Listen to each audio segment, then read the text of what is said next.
the end game, you just explode and try to take over the map. There are other styles which are roach-based where you do try to get that center control. And having the center of the map can be a huge liability, even though you're taking center map control. Just because everything's out in the open, it's very easy to fungal. If at all you ever lose the center location, you are at a huge loss. So you're kind of tying up you're putting all your eggs in one basket. We're going to go ahead and see how these two players actually play this out. Bottom left-hand position, we have EC Scarlett, spawning here as the purple Zerg. Top right-hand position, we have the blue Zerg. Over here goes to Ostojiy. Both these players starting out very, very similarly. Yeah. Probably going for 15 hatch. That's what we normally see as, you know, the hatchery, yes, it is kind of far away from these rams, but I think overall Antigua Shipyard, you can play this 15 hatch style and be pretty successful against, you know, 14 pool, 15 pool, etc. And I think what's really cool in ZvZ is, wow, they're actually dropping some huge knowledge bombs, man. Ostojiy actually did not go 15-15-19 in that game. Ostojiy went pool and then gas, then hatchery before he went on Tile 3 Malter. Both players. Yeah, that's what she was saying. I think it was 15-15-19 actually. But she was asking for, did you go gas before pool? Oh, gas before hatchery. Yeah, because she's like asking your gas count. Because I think she was curious, like, how did you get so much units that were gas heavy? Because what was it? Ostojiy kept trading so poorly in terms of his gas, right? Initially, Scarlett was able to keep a huge gas count. Yeah. I think Scarlett was really wondering, how did he manage to even still utilize the remaining gas to pump out so much units with upgrades? Yeah, and she was and just a Nidus Swerve. And two Nidus Swerves. She's trying to get tells, like, how did you do all that with so little amounts of gas? And she's trying to rework it and say, well, clearly you couldn't have done these certain set of builds. Yeah, that's really I need to try to deduct as much as possible. So Scarlett, I think she is a little bit, you know, worried about last game, honestly. Let's look at initial scouts really quick. First extractor is actually going down for Scarlett, and Ostojiy will see everything going down. Actually, Ostojiy's really happy to see this. He went hatchery before spawning pool. Yeah. That's going to give him a pretty moderate advantage in this early game stage. Income tab is showing 17-16, a slight advantage for Ostojiy. That's what that gives you. It gives you that slight drone lead at the beginning.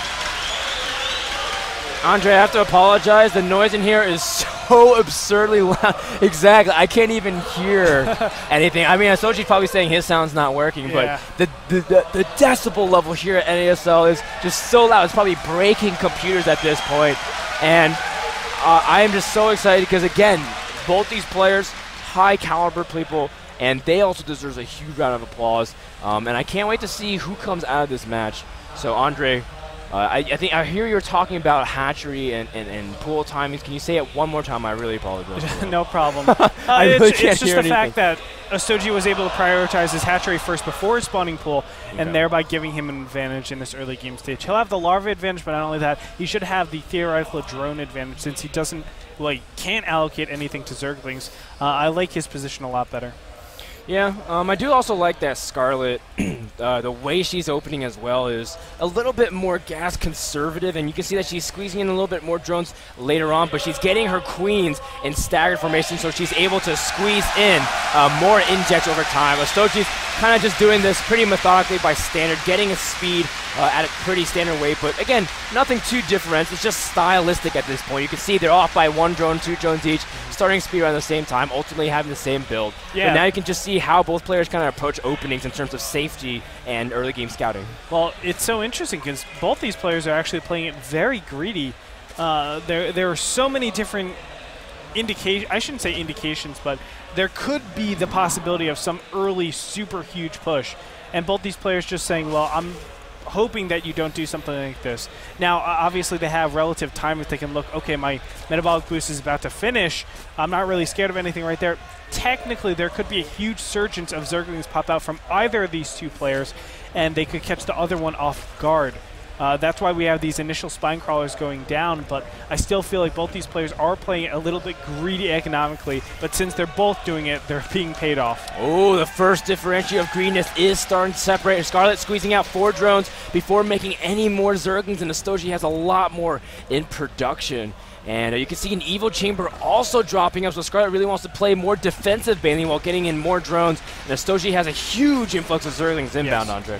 Now, these Zerglings, they might seem like, oh, he's switching over to some sort of, huge aggression, but these are normally just for defense. To get a scout out, see what's going on, make sure he's not going to die to any all-ins. That's the main purpose of this. From here, we can already see he's taking 2 additional extractors. He's most likely going to, look at that, drone up from here, and then just tech. That's normal. But this is just to be like, okay, well, I know Larva is very, very limited. Let me go ahead and just test my luck, see what I can see, and from there I can play accurately. Mini skirmish here at the outside of Scarlett's natural. Ostojiy not really trying to make sure to play a little bit safer. Doesn't want to play with Baneling morph timings because that Baneling could finish any second, kill all of his Zerglings, and as a result, just be down significant on Larva. But pretty big. Queen almost goes down there. Yeah, that was actually really close. If you lose that Queen, you lose Inject. You lose your ability to snipe Banelings as well. Yep, and look at that. Banelings are going to trade up. The Queen 10 hit points away from dying. Oh, that one Baneling has a mission, Andre. Is it going to get it? But no, there's 2 spine crawlers over there. It very well could, though. No. He's just going to pick off some of those units now. Ostojiy is getting a fast third. I actually like this response from Ostojiy because he knows that Scarlett has a little bit of an edge in drones, and why try to overcome your opponent? Like, if he tries to tech the layer and do the exact thing that Scarlett is doing, he's just going to be playing from behind. Yeah. Tries to take it in a different direction, and now, even though Scarlett scouts this third, it's been almost done, and Ostojiy will temporarily have that hatchery advantage in terms of Larva. Correct. And, Scarlett has been playing quite interesting, actually. Very defensive, very scared, I want to actually say. I kind of feel like that's unlike her. She's normally, I think, fearless. She has that tendency to just do stuff and just go with it. And it's been, actually touted as being a better style these days. I know Demuslim has been a pretty big proponent of that kind of just fearless, bold move and get paid off that way. So far, she's just been very defensive. Spine crawlers going down everywhere, just anticipating some sort of push. But, of course, we know nothing is to come. Yep, and again, Scarlett is this time prioritizing getting a lot more units out. She's trying to play, just like you said, a little bit more safer, but she's been squeezing out drones really nicely as well, always keeping just a very small cushion of drones. Now look at this. Ostojiy is going to be putting on pressure with these roaches. He wants desperately to see if he can cancel that third. That third timing is so critical for Scarlett. If for some reason she's forced to cancel or if she can't hold it, then Ostojiy will be super far ahead. Not only that, it is a 1-1 timing. We have to mention that as well. The Queen might go down right here. Oh my god, 1 hit point, and it goes down to just 2 Zerglings. He's going to approach up onto this third base, as you said. But +1 has finished. That'll help out quite substantially. Scarlett, where are her upgrades? She's just +1 attack, so these Zerglings won't do nearly as good. Oh my god, big Baneling hit. 2 Banelings go across all of Scarlett's Banelings. That is not looking good. Even though Ostojiy will be cleaned up here, Ostojiy is way ahead from this exchange. That was a huge investment of gas. Look at the Scarlett.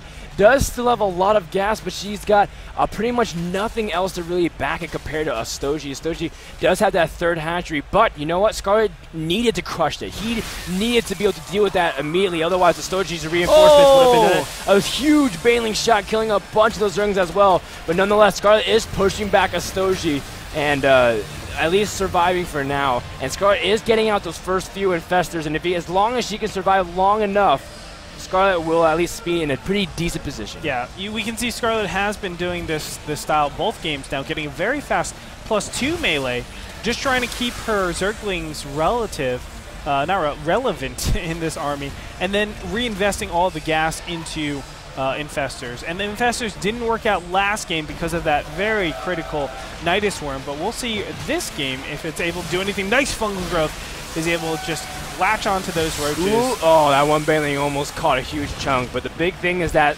Scarlett's been able to defend with lots of spine crawlers. That excess minerals definitely going to a good spot. Now, Hive Tech's about halfway done. Ostojiy definitely does not want to give those extra 100 seconds for Ultralisk to really come out when the Ultras Cavern is placed and you're able to get Ultras out. And so I think at this point, Ostojiy is just going to try to put on more forms of aggression, but he does get fungled.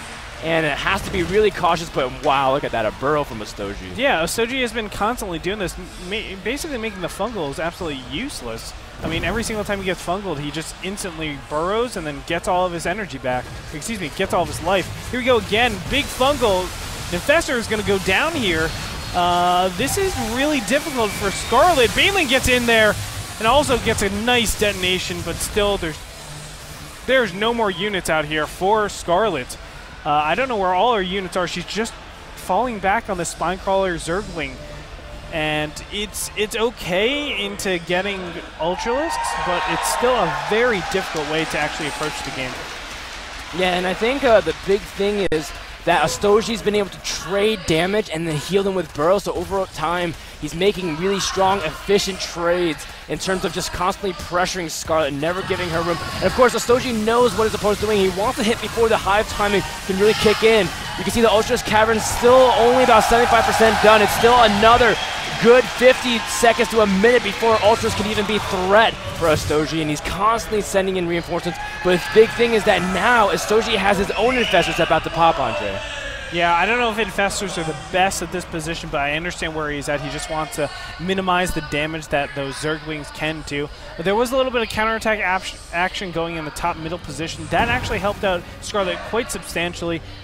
She obviously was in a bad position if she was just taking damage, but now she was able to stabilize the front, and doing damage obviously just equalized the income slightly. Income tab shows 61 to 66. Scarlett is actually ahead. We're going to see, though, if she's able to do anything with this big Ultralisk switch. That's going to be the big question. Yeah. And what she's been investing this whole time is composition, composition, composition. If she doesn't get anything, if she doesn't get paid off here, she will be so far behind. I don't know how she'll be able to come back. You know what, Andre? Scarlett is investing in composition, I feel. Yeah. I'm just trolling you, man. Yeah, you can see that the big thing is that Ultras are kind of like Colossus and PvZ. It takes up a huge amount of supply, do a lot of damage. You can see fungals on these roaches to make sure to push back Ostojiy. But it's almost similar to like a PvZ, where in the sense that Scarlett's supply is maybe not as big, but it's capable of wiping out all of Ostoji's if it gets the right flank, the position, the fungals, the surrounds. And Ostojiy has to be super cautious, and he knows that hive timing window has closed, and those units will have those upgrades. You can see +3 and the chitinous plating are about to wrap up for Scarlett, giving her a very fearsome army. Ostojiy's hive timing is extremely delayed, and also his upgrades. Yeah, it's really how you deal with those Zerglings, which is weird, right? It's you don't think with this composition it's the Zerglings that do damage. It actually is.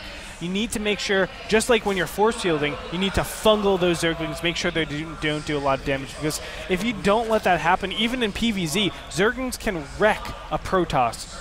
But as soon as force fields or fungal growths enter the fray, all of a sudden those Zerglings are, you know, severely hampered. Yeah, and I think what's really cool, oh wow, one roach. Man, talking about using a hammer to kill a gnat. Oh man, another roach is actually misrouted as well. Either that or some really expensive roach scout. But you can see that actually Ostojiy coincidentally catches the sight of everything, all the Ultralisks, every single unit of Scarlett. But man, Scarlett is taking that center position now. That's actually a really interesting point that we always talk about. Should you go for center control? And at this point, Scarlett has complete dominance, and Ostojiy keeps misrallying these roaches. That's already 10 supply of roaches that he donated. That's unfortunate. I think we might have a huge engagement coming up pretty soon. Now, obviously, Scarlett wants to attack on creep so that the Zerglings can obviously just attack and go into a good position, but that's really difficult, and to actually mount this assault might be difficult as well. Nice fungal growth goes off on those Zerglings, and this is what I'm talking about. You need to fungal them down as fast as possible. Fungals are not going down just yet. Infested Terrans are pooping out, but I don't think it's going to be enough. All the Infested Terrans really tough, trying to get in the way also, Andre, and the Ultras have an incredible amount of armor. Look at how much DPS they are soaking up, and the Ultras are just cleaving every single thing that's remaining. Oh, yes. Even a transfuse onto those Ultras. Very scary indeed. Ostojiy's third is under siege, and if Ostojiy loses his third, that's it, man. He won't be able to do anything. That's 1/3 of production, 1/3 economy, and the last remaining shreds of hope. Oh, the fungals on the Infestors as well. Oh, that hurts so bad. Just one swing from the Ultras cleans it up. And that is all that you need to know from that battle. Yeah, the micro was really off in that last engagement. What you need to do is fungal down all of those Zerglings and then just start kiting as best as you can against the Ultras. But just standing there, taking the hits, the Ultra Zergling, this new wave into the metagame of ZvZ is going to just crush. GG gets called out. Ostojiy will fall, and we have a 1-1 series in this best of 3. And that was really cool, actually. Just the way Scarlett was able to defend, and Ostojiy, his game sense is very on point. You can see, man, I know Scarlett has this upgrade thing going for the Link Infestor. I need to hit that high timing. 14 to 16 minutes is around where you can play. And he says, I really want to pull on aggression, but Scarlett gets up the spine crawlers, holds back, makes sure to get infesting count high, keep the infestors. Oh my goodness, so many Zergs lose those infestors. And Scarlett held on just long enough, and Ostojiy said, I have to back off, I have to kind of rethink, try to take the high, was not able to get there. It's also an interesting style because so many times we have an emphasis on carapace upgrades and getting them appropriately and making sure your Zerglings don't get two-shotted. Scarlett actually just says, I give up. I'm not going to bother. My Zerglings will be two-shotted, but they're going to do a crap load of damage. You saw that whole game. She was just constantly upgrading on the Evolution Chamber, and she had +3 melee attack, +0 carapace.